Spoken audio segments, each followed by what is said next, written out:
Hi guys, it's Kales, and guess what? I'm at another book signing, particular book signing that I'm at today. I'm very excited for it because it's being hosted by Douglas County Libraries, which I just have to mention because it's a fabulous library chain and they're wonderful and amazing, and I'm so happy with these events that they're doing. And this one is the wonderful Richelle Mead, famous author of the Vampire Academy series, the Bloodlines series, and now the Glittering Court series. I think it's going to be a series. I have actually never read any of her books, so this is going to be very interesting. I'm excited for this one. Everybody's saying it's like a combination of like the selection and other things.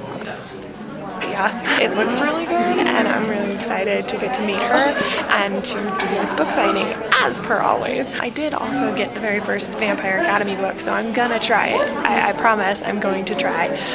We'll see what happens, but this one I'm actually very excited for. Here goes nothing. Welcome to the Philip S. Miller Library here in the beautiful downtown Castle Rock. Richelle Mead has written over 25 novels for teens and adults. She is the author of the international #1 best-selling Vampire Academy series and its spin-off series, Bloodlines. Her recent standalone novel, Soundless, draws upon Chinese mythology and history, and her forthcoming series, The Glittering Court, follows the adventures of girls destined for arranged marriages in a fantasy world inspired by colonial America. A lifelong reader, Richelle has always had a particular fascination with mythology and folklore. When she can actually tear herself away from books, either reading or writing them, she enjoys bad reality TV, traveling, trying interesting cocktails, and shopping for dresses to wear on tour. She is a self-professed coffee addict, works in her pajamas,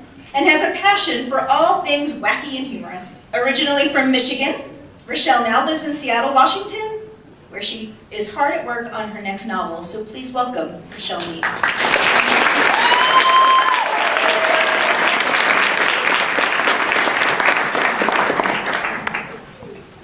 Well, hello. We're starting something new, and I know that's always hard to transition. How many of you are Vampire Academy fans? How many of you are having a hard time moving on? It's hard, it is hard. And I've been that person. I've been that reader who's like, come on, everybody wants a new series. Come on, write some cool stuff. And they may come back someday. And I have friends who just have that same mindset, you know, they harass me. They're like, Richelle, keep writing more of Georgina or Vampire Academy or other stuff. And I had one friend I was trying to sell on the Glittering Court, and she's like, you gotta translate this into Vampire Academy for me so that I'm on board. And I was like, okay. I was like, what do you got? She's like, well, I have some questions. And so I will give you her questions and my answers about the Glittering Court so you know what you're getting into. First, she's like, okay, this new series, are there vampires? I'm like, no, we are taking a break from vampires. There are no vampires in the Glittering Court. In fact, there's no magic in the Glittering Court. It is a made-up world. It does not exist. I created it, and that causes some confusion because nobody knows like what genre to put it in. Because to me, if it's a made-up world, it's fantasy. But then some people are like, no, you need magic. And because the world is kind of meant to resemble Elizabethan England and colonial America, some people are like, maybe it's historic or alt history. And I'm like, but it's not on Earth, like as we know it. So if you come up with a genre, if you read this and get a genre, please tweet me or let me know, because this confuses a lot of people. Okay, what about these characters? Is there a kick-ass girl like Rose Hathaway? Because we love Rose Hathaway. And there are kick-ass girls, but not quite like Rose Hathaway. Because one thing that always, well, first of all, I was always bothered when I was interviewed about Vampire Academy, and everyone acted like it was so crazy that I would have a strong heroine. They're like, wow, where did you come up with that? And I'm like, it's not weird, like, women are strong, we do this stuff, you know, it's not a new invention. But I always got the idea that people thought that the only way girls can be tough is if they're wearing leather and getting into fistfights. And that is cool, I'm not gonna knock that, and if you are into that, I'm not judging you. That's fine with me. But I think a lot of girls, you know, we get by like on our wits and our strength and the choices we make. And I think when people see a book like The Glittering Court with a pretty girl in a dress, they're like, oh, she's not tough.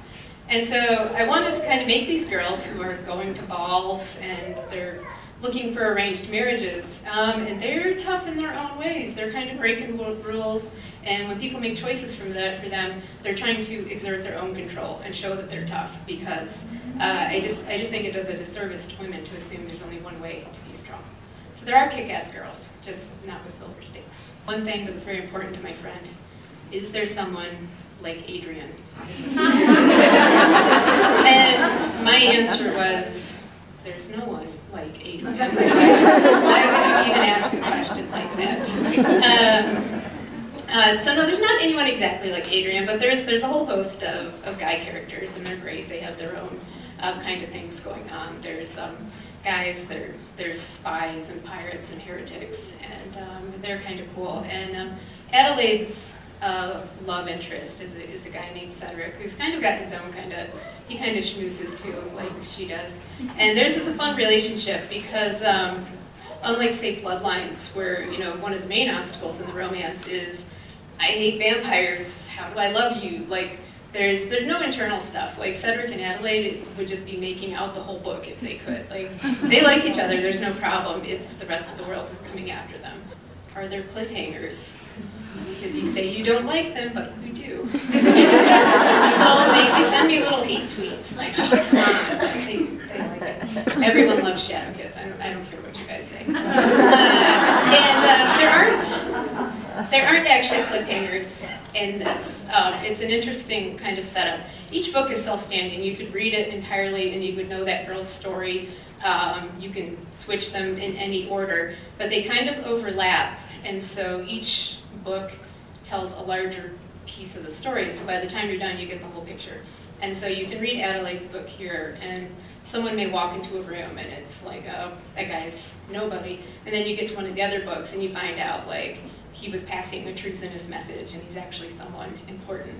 And so the whole thing kind of weaves together. And same thing with the ending. You know, you'll get to parts, and you're like, wait, how did that happen? And then when you get to the other books, you'll find out. What is your favorite word and why? My favorite word?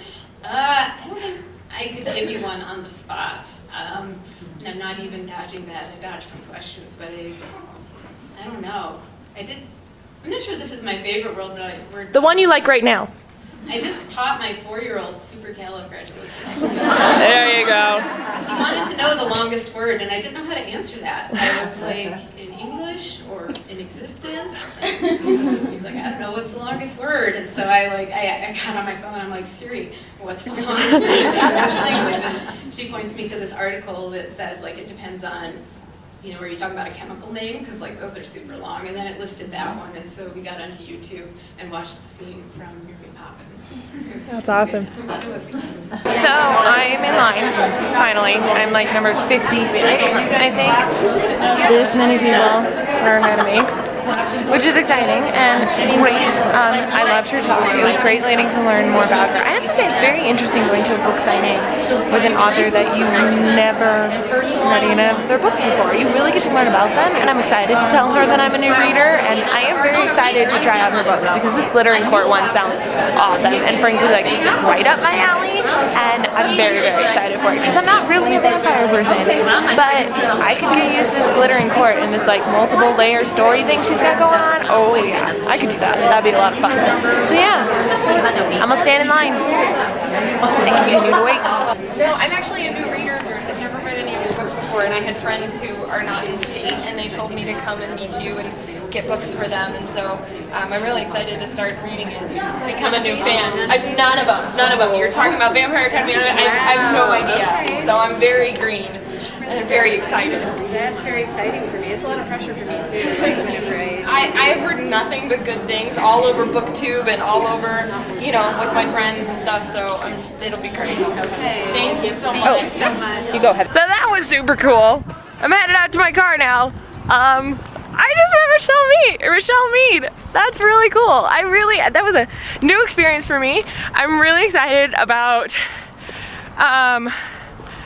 just getting to read her books, and it's really cool to get to meet authors and talk to them and see how their writing process works. Gosh, I just find it all so fascinating. And so keep an eye out. Book Battles announcement coming up. If you guys saw my tweet, we have contestants, and I'm coming up with questions. And I'm just so excited, and thank you guys for joining me with this Richelle Mead book signing. Leave a comment down below and tell me what you think of Richelle Mead's books. Which one should I start with? I'm thinking Vampire Academy or Glittering Court or Soundless. I mean, pick one. Tell me. Like, just let me know. Until next time, guys. Bye! If you could live in any other worlds that you've written, what would you pick? Any of the worlds I've written in, I'm a very stress-free person. I don't know, are any of my worlds stressless? People want to ask me, like, do you want to be a Dampier, Monroe, or Strigoi? And I'm like, those guys have so many problems. Any of them.